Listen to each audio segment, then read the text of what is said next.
Servus, Glück auf und herzlich willkommen zu einer weiteren FC Bayern Reaction. Leute, diesmal zu Teil 2 der Pressekonferenz vor dem Champions League-Spiel bei Paris Saint-Germain und mit unserem Chefcoach Vincent Kompany. Wie immer der Hinweis, Daumen, Kommentar, Abo, alles was geht, Glocke hypen, ihr kennt das Spielchen. Und damit gehen wir rein in den Bombs. Ja, haben wir noch Tone. Bei PSG morgen jetzt mit dem Cheftrainer Vincent Kompany und gerne natürlich flink euren Fragen. Flink. Die erste kommt von Sport 1, Stefan Kumberger, bitte. Mach flink. Guten Abend. Guten Abend. Vincent, erstens, wie schlägt man PSG? Und zweitens, wenn Sie sich auf das Spiel vorbereitet haben in den letzten Tagen, schauen Sie da alle Spiele von PSG an oder konzentrieren Sie sich vielleicht auch auf die Partien, die Sie selbst gegen PSG gemacht haben in der vergangenen Saison und auch bei der Club-WM? Ja, also die erste Frage, glaube ich weiß es nicht. Ich glaube, man muss erst glauben, dass man das schafft. Da braucht man ein perfektes Spiel, aber es ist natürlich ein klassisches Antwort. Wir spielen gegen Champions League-Sieger von letzter Saison, sicherlich wieder eine Favorit für diese Saison und deswegen ist es auswärts auch eine Schwierigkeitsgrad extra. Aber trotzdem, man muss in unsere Chance glauben, immer. So fangen wir an. Und dann, welche Spiele schauen wir an? Es sind eigentlich so viele Spiele. Weil ich meine, es ist natürlich eine Mischung zwischen, was haben wir letztes Jahr gelernt, gesehen und wie entwickelt sich diese Mannschaft dieses Jahr. Und es gibt immer Neuigkeiten, die wir beobachten müssen. Und deswegen kann ich nur sagen, es ist mit sehr, sehr wenig Vorbereitung schon Volumen, schon viele Stunden. Aber wir sind das auch gewöhnt und es macht Spaß, weil es ist eine gute Mannschaft zu analysieren, auf jeden Fall. Nebendran ist Nicolas Linner für die Bild-Zeitung. Hi Coach, in den letzten Stunden gab es einige Diskussionen um den Schiedsrichter der morgigen Partie. Der hat nämlich in Italien Fehlentscheidungen getroffen und ist daraufhin aus der Serie A zeitweise verbannt worden, muss in der zweiten Liga pfeifen. Ich wüsste gerne, wie finden Sie das, dass der morgen Champions League pfeifen darf? Was soll er denn jetzt dazu sagen? Soll er jetzt irgendwas Negatives sagen? Das ist ja dann auch nicht zuträglich für morgen, Alter. Das kannst du ihm vielleicht nach dem Spiel fragen, aber vor dem Spiel sollte man jetzt nicht irgendwie was Negatives sagen, ne? Ich bin abgestiegen mit Burnley, man lernt aus seinen Fehlern. Kurz und knapp und klar. Bitte schön, yes please. Hello coach, in French it's possible? Yeah, je parle toujours français, je pense encore ça super. va. Deux petites questions avec votre regard d'entraîneur. Quel aspect du jeu du Paris Saint-Germain vous impressionne le plus? Short questions. What aspects of the Paris game do impress you the most? And which Es wäre schön, wenn die dann den Ton ein bisschen leiser machen und den Dolmetscher ein bisschen lauter. Es ist schwierig, die Tonspuren in meinem Schädel zu trennen. player would you like to have, would you not like to have defended as a Que ce soit en footballer? possession ou en perte de balle. Il y a toujours un aspect individuel où on se dit en tant que défenseur contre quel joueur est-ce qu'on aurait aimé ou pas aimé défendre, mais je pense que quand l'équipe tourne comme celle du PSG, ça sert à rien de se concentrer juste sur l'individuel. Ist schon frech, dass wir wieder keine Übersetzung für kriegen, ja? C'est pas nécessairement Does, then ça la grande force de it's ce not PSG. enough Je to pense que just le PSG concentrate on a one toujours player. été I think this is joueur not de their classe mondiale. strength.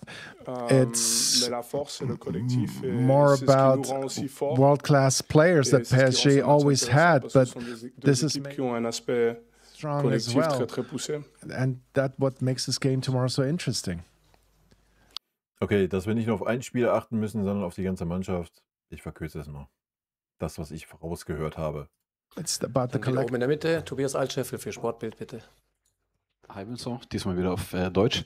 Manu Neuer hat gerade mehrere Fragen zu seiner Zukunft bekommen. Kannst du dir überhaupt vorstellen, dass er, so wie er brennt, so wie er spielt, so wie er auch wieder in Form ist, nach dieser Saison tatsächlich Schluss macht und aufhört? Und was könnt ihr als Trainerteam dafür tun, dass er nicht Schluss macht und noch ein bisschen, mindestens ein Jahr dranhängt? Ja, erstmal die Frage, Vielleicht will der Winnie das ja gar nicht. Hm? was hat er selber geantwortet? Er selbst hat gesagt, dass er sich bis zum Winter Zeit lässt oder über den Winter hinaus nachdenken will und verschiedene Faktoren wie die Familie, sein Körper, die Planung des Vereins auf ihn Einfluss nehmen werden. Und dass es für ihn natürlich ganz wichtig ist, was du sagst. Nein, das hat er nicht gesagt. Gut versucht. Ja, nein, also genau, was er geantwortet hat. Und nur aus Erfahrung will ich auch noch dazu sagen, ich glaube, es muss überhaupt keinen Zeitdruck geben. Also die Entscheidung, das sind Vereinsentscheidungen, nicht nur ich, nicht nur Manu. Also das sind Ja doch, es muss schon auch Vereinsdruck geben. Zumindest wenn man nicht mit dem Obig plant. Aber selbst dann brauchst du ja einen zweiten, respektive einen dritten Torwart, je nachdem, wie es bei Ole aussieht. Ja. Also natürlich muss es schon einen Zeitdruck geben. Wir können nicht anfangen und sagen, Manu, wie sieht es denn aus? Nächste Woche startet die Saison, bist du dabei? Ach, bist du nicht? Ja, okay, dann gucken wir mal, was auf dem Transfermarkt so geht. So läuft der Fuchs ja auch nicht. Ja? Also natürlich jetzt nicht irgendwie Zeitdruck, keine Ahnung, muss jetzt bis dann und dann. Aber im Winter sollte man schon Bescheid wissen. Ja? Also wir können ja nicht wieder anfangen und sagen, wir fangen jetzt mal die Torwartplanung eine Woche vor der neuen Saison an. Also das geht halt auch nicht. Aber es muss schon eine Entscheidung her und dann muss man sich halt committen und entscheiden, Jonas ist unser Nummer 1 im kommenden Jahr und wen holen wir als Nummer 2? Nehmen wir Daniel Peretz, der ja zurückkommt, der in Hamburg noch auf der Bank sitzt, machen wir einen offenen Kampf zwischen den beiden, was auch immer, wollen wir einen Torwart verpflichten, sonst was, ja. Also wir müssen ja auch eine Planung haben. Wir können ja nicht sagen, ach ja, Manu, guck mal, wie du Lust hast und ja, das funzt halt auch nicht, wa? Ganze Vereinsentscheidungen und wichtig ist, dass er jetzt Spaß hat, dass er wieder weiter so leistet, wie er das macht und irgendwann kommt dieses Moment, wo das besprochen wird, aber ich finde, es gibt diesen Zeitdruck immer, wenn du so bevor 30 bist, dann ist es normal, dass immer dieser Zeitdruck kommt, neuer Vertrag oder nicht. Aber irgendwann kommt so eine Phase deiner Karriere, wo es eigentlich geht über Gefühl und Leistung und, ja, das ist ja auch wie gesagt, das ist... Da sagt ja auch keiner was gegen, wenn er das meinte mit so sich Zeit lassen oder so. Da gehe ich 100% mit. Ja? Also da brauchen wir nicht drüber reden. Ich denke, Manuel Neuer hat alles in seiner Karriere erreicht. Also kann mir auch nicht vorstellen, dass das da noch groß ums Geld geht oder sonst was. Ja, da geht es darum, so habe ich noch Bock, er hat es ja selber gesagt, habe ich noch die Motivation überhaupt. Ich denke, wenn er mit dem, spinnen wir mal ganz rum, keine Ahnung, sagen wir, unser Lauf hält an, wir gewinnen die Champions League. Ich glaube, dann gibt es nichts zu überlegen. Ja? Dann hört man auf dem höchsten Level auf, wo man aufhören kann. So. Ja. Das sind mit Sicherheit alles Faktoren oder ob er dann denkt so, oh ja, geil, vielleicht nächstes Jahr nochmal punktuell verstärken und dann können wir erst recht die Champions League gewinnen. Gehe ich nochmal mit. I don't know. Aber wie es ein Winnie sagt, ich denke auch ab einem gewissen Alter ist man da bedeckst und das kommt dann irgendwann, ob man sich den Stress, beziehungsweise was heißt Stress, aber dass man sich die Arbeit weiter antun will. Ich denke, Manuel Neuer wird schon ein bisschen mehr investieren müssen wie vor 10 Jahren in seinem Alter, dass er noch diese Leistung bringen kann, wie er sie gerade bringt. Und ist die Frage, ob man sich das dann noch ein Jahr antun möchte, wenn man von antun reden kann oder halt nicht. Ne? Jetzt im November einfach noch kein Thema und das muss... Das ist so richtig. Genau, was Manu gesagt hat, ist genauso richtig, glaube ich. Zurück ins Französische, bitte. Bonsoir Vincent, Benjamin Corrèze pour Le Parisien.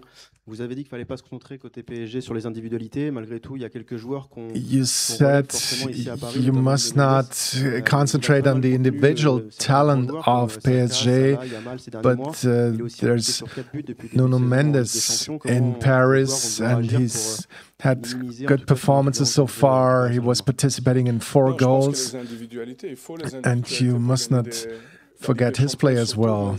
Well, obviously you need individual. Er hat doch gerade gesagt. Ja, er hat doch gesagt, dass wir uns nicht auf den Einzelnen konzentrieren, sondern auf alle Spieler in Paris. Und da muss man doch jetzt nicht irgendeinen einzelnen Spieler hervorheben und sagen, aber den nicht vergessen. Also, individual strength in order to win a game. there is an individual aspect that we must not forget with Paris Saint-Germain as well. We have Hakimi, we have Dembélé, who won the Ballon d'Or. But what makes this team so strong is that they are really working as a team in all phases of the game. And Nuno Mendes, he is on the end of that, what this team spirit creates. And there's no doubt about that we have the same qualities with our players, but it is a player that is improving all the time. But like I said, we have qualities as well, and we can, in games like that, just like PSG, can show great performances, and not only in one position, but in several positions. Ja, hallo Wasser. Manuel Neuer hat vorhin auch gesagt, dass dieses Spiel so besonders und so spannend werden dürfte, weil beide Mannschaften spielen wollen, den Ball haben wollen, dominant spielen wollen und es dadurch im Umkehrschluss auch für den FC Bayern zu Chancen durch Konter kommen wird. Wovon gehen Sie denn aus? Was ist Ihnen da lieber? Womit rechnen Sie? Und worauf kommt es sonst an, um zum Erfolg zu kommen? Ja, aber wenn Sie immer vorher sagen, Manu hat gesagt, dann werde ich auch nur bestätigen. Ich brauche nicht zu viel extra zu sagen, aber die Realität ist, und ich glaube sogar, Luis Enrique hat genau das Gleiche gesagt, also wir haben grundsätzlich ähnliche Vorausgaben, sagt man das? Voraussetzungen, ja. Wir haben grundsätzlich ähnliche Voraussetzungen für dieses Spiel. Es geht nicht nur über Dominanz, es geht einfach über, was deine Mannschaft kommuniziert hat bis jetzt. Und jetzt auf einmal haben wir beide das Gleiche kommuniziert und wir treffen aufeinander. Und was passiert dann? Und das ist, was die Leute morgen sehen wollen. Das ist was das passiert dann. Ja. Genauso ist es für mich. Aber wir haben schon zweimal gegeneinander gespielt und ich kann Ihnen sagen, das war zweimal höchste Intensität, das war zweimal an die Grenze. Und wir haben einmal gewonnen, einmal verloren, aber es hatte genau andersrum sein können. Erstes Spiel gewonnen, zweites Spiel verloren. Es hatte auch erstes Spiel verloren, zweites Spiel gewonnen sein können. Das sind diese Spiele. Und deswegen, wenn alle fit sind, und das sind die bei uns, das sind die im PSG fast alle auch, bei uns auch fast alle, ja, dann gibt es schon ein interessantes Spiel auf Champions League Menu morgen. Zurück ins Französische, bitte. Yes. Bonjour Vincent, en français s'il vous plaît, Elias Peters, 90 000. Vous l'avez dit, vous avez déjà affronté le PSG à 2 reprises, mais ce n'était peut-être pas You said that you played twice against Paris Saint-Germain. It might not be the same team as today, but do you believe that this game tomorrow will be your biggest challenge so far as a young coach? Or maybe a test? C'est-à-dire, sur quel point est-ce qu'ils ont changé d'après vous? Hat er schon zweimal gegen PSG gespielt, was ist? But why isn't it the same team if you're talking about Paris Saint-Germain?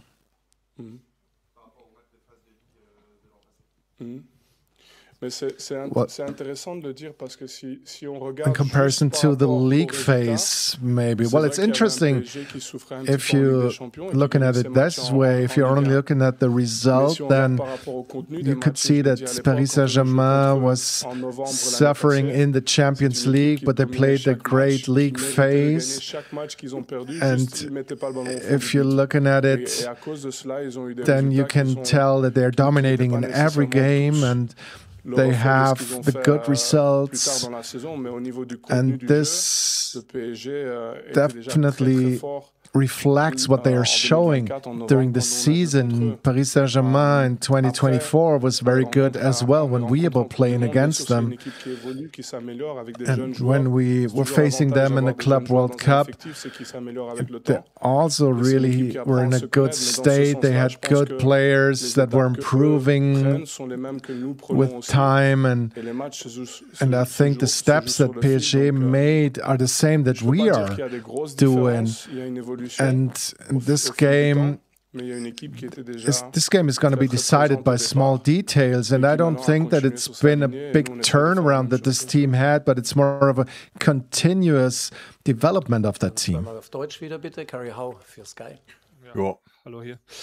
Sie verraten ja nie was zur Aufstellung, ist schon klar, aber haben Sie die schon jetzt für sich entschieden oder ist da noch was offen bei Ihnen in Ihren Gedanken? Also werden Sie das erst morgen entscheiden oder steht das jetzt schon? Und vielleicht noch eine Frage zum Trainer. Luis Enrique ist ja nicht nur ein Duell zwischen zwei Top-Mannschaften, sondern auch zwischen zwei echt guten Trainern. Was halten Sie von ihm und was macht ihn vielleicht auch zu so einem großen Trainer? Ja, aber du sagst zwei gute Trainer und eine Kollege hinter dir lacht. Wieso? Frech. Ach so. Darf auch manchmal. Es muss nicht immer Kritik sein. Ja, es gibt immer am Anfang eine erste Gedanke man stellt sich natürlich vor, wer könnte in diesem Spiel wichtig sein. Und das passiert schon vielleicht für einige Wochen, weil man hat das ist eine Mannschaft, die wir kennen. Aber die letzte Entscheidung treffe ich immer, wenn ich mal gut ausgeschlafen bin, morgens. Weil jetzt ist noch, wir haben letztes Spiel noch vor 48 Stunden gespielt. Es gab viel Arbeit seitdem. Und dann ab morgen früh wird es 100% deutlich sein. Also jetzt ist im Moment 90%, vielleicht schon ein bisschen mehr. Aber 100% muss nur am Tag dem Spiel sein, finde ich persönlich. Zweiter Teil von deiner Frage, Entschuldigung. Ja, ich glaube, man unterschätzt natürlich, das war ein Verein mit die allergrößten Stars im Welt hier. Und er ist gekommen und hat schon eine revolutionäre Idee gehabt für diese Mannschaft, für diesen Verein und dass die Verein ihn unterstützt hat und wie er das geschafft hat, auch mit jungen Spielern. Und die Spiele, die sie geholt haben, sind nicht nur jetzt schon gut, aber die werden in den nächsten 5, 6, 7, 8 Jahren gut sein. Also ich meine, dieses Gesamtpaket, was er gebracht hat hier, ist auf jeden Fall beeindruckend, kann man nicht unterschätzen. Es geht nicht nur über, wie gesagt, Taktik und ich glaube, es gab erstmal eine große Änderung hier und das durchzuziehen, das ist nicht Neymar, einfach. Messi und Mbappé hat auch sehr, sehr, sehr, sehr viel Kritik bekommen hier. Aber auch genug andere. Ich weiß noch, im November letztes Jahr, wenn die verlieren gegen uns, dann war es fast 45 Minuten nur über seine Zukunft. Les journalistes français, j'ai raison, non? Und am Ende des Jahres sagen alle, es ist der beste Trainer. Und das ist auch schön, wie die Geschichte sich manchmal dreht. Also es hat weitergearbeitet, weiter gepusht, die Jungs haben sich entwickelt und am Ende hat er was gezeigt und was erreicht hat. Und wie er das erreicht hat, war schon beeindruckend. Und ja, ich habe schon viel gesagt. Sie verstehen damit, dass ich viel Respekt habe für Luis Enrique und trotzdem möchte ich morgen gewinnen. Wir müssen ein bisschen beeilen, es gibt noch so viele Fragewünsche, aber versuchen wir alles. Mario Krischl für den Kicker. Hi Vincent, jetzt muss ich leider schon wieder was sagen, was Manu eben gesagt hat. Er sprach von riesen Prestige morgen und dass es schon auch eine gute Gelegenheit ist, in Europa ein Ausrufezeichen zu setzen. Wie ortest du das Spiel ein? Ist es nur ein Ligaspiel in der Champions League oder schon was Besonderes? Es ist für uns ein wichtiges Ligaspiel. Natürlich ist es was Besonderes, wenn du gegen den amtierenden Champions League-Sieger spielst und gegen den Verein, der dich außer Club-WM rausgeschmissen hat. Brauchen wir doch jetzt nicht drüber reden, oder? Es ist ein Ligaspiel, deutlich. Und es ist das schönste Beispiel von letztes Jahr, ist, dass Paris in die Liga-Phase Schwierigkeiten gekannt hat und danach in die zweite Phase ganz stark durchgekommen ist. Und deswegen würde ich sagen, es ist ein Ligaspiel auf jeden Fall. Aber für uns ist es wichtig, weil Sie wissen, wir spielen nicht alle gegen die gleichen Gegner. Das heißt, unser Kalender ist ganz schwierig in der Champions League. Leute unterschätzen das ein bisschen, weil wir jetzt 9 Punkte haben. Aber letztendlich haben wir Statistik, dass einer der schwierigsten Kalenders in diese Champions League. Und das heißt auch morgen, glaube ich, wer das Spiel morgen gewinnt, hat schon einen großen Schritt gemacht, in diese Top 8 zu kommen. für uns ist es ebenso wie für PSG und deswegen ist es natürlich ein besonderes Spiel und die Prestige gehört auch dazu. Aber trotzdem, die 3 Punkte sind für beide Mannschaften wichtig morgen. Dann auf der linken Seite wieder, bitte, ja. Bonsoir Vincent, Hugo Delon du journal L'Équipe. Vous avez un passé fameux de défenseur central de 15 ans au très haut niveau, donc vous avez une évaluation très précise de ce poste. Had a successful career as comme une référence. Est-ce que vous, de votre central defender, and if you're looking at Upamecano, would you say he's one of the 3 best players in his position? Est-ce que vous restez confiant quant à votre capacité à le prolonger and maybe suivantes? Merci à vous. Upamecano Maybe was? Could get a new contract as well. Weiß ich nicht. Habe ich nicht so den Überblick über internationale Fußball. Upamecano, einer der 3 besten Innenverteidiger ist, weiß ich nicht. Bien sûr, je vois toujours mes joueurs un peu plus haut que les autres.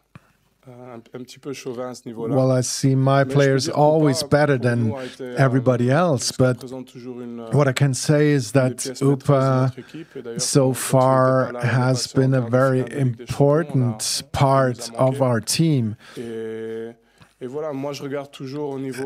when he's not there, we are clearly missing him.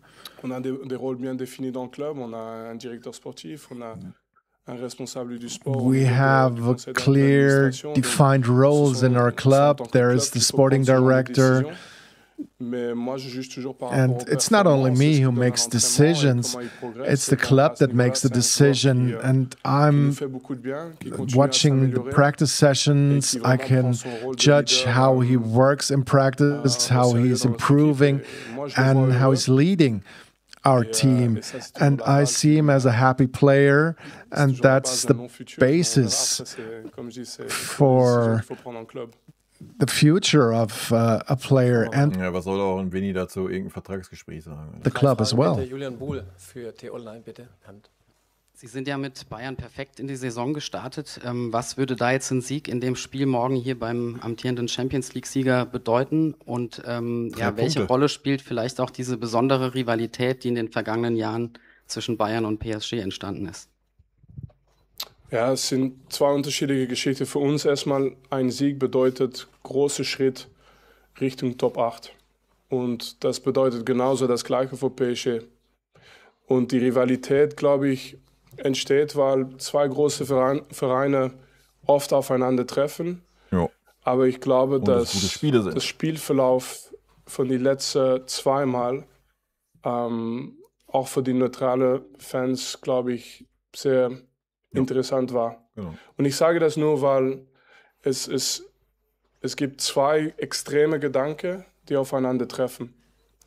Und ich würde das als Zuschauer immer sehen wollen. Also hoffentlich haben wir morgen dieses Spiel, wie wir uns das vorstellen. Aber es ist schwierig zu predict. Vorherzusagen. Ist schwierig vorherzusagen, einfach weil die Individualität in beiden Mannschaften einfach so hoch ist, dass es immer auf ein Detail entschieden sein kann. Aber ja. Die vorletzte Frage bitte. Hier links oben, ja. En français. Bonsoir, coach. Achille H pour Beurre FM. On sait que vous êtes adepte de remplacement de joueurs. We know that utiliser vos milieux de terrain comme des latéraux. You like to get the players on the pitch, particularly on the wing and in the midfield, and make them switch sides. What are your plans for tomorrow?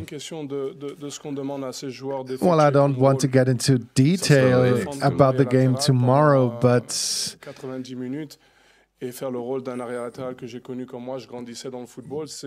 when a player on the wing plays a game for 90 minutes, then it's not the right profile. I think they have to play the way we want them, so we need players who are versatile, who can play in all the zones. And what we'd like to have is to make it as fluid as possible, and offensively we can attack.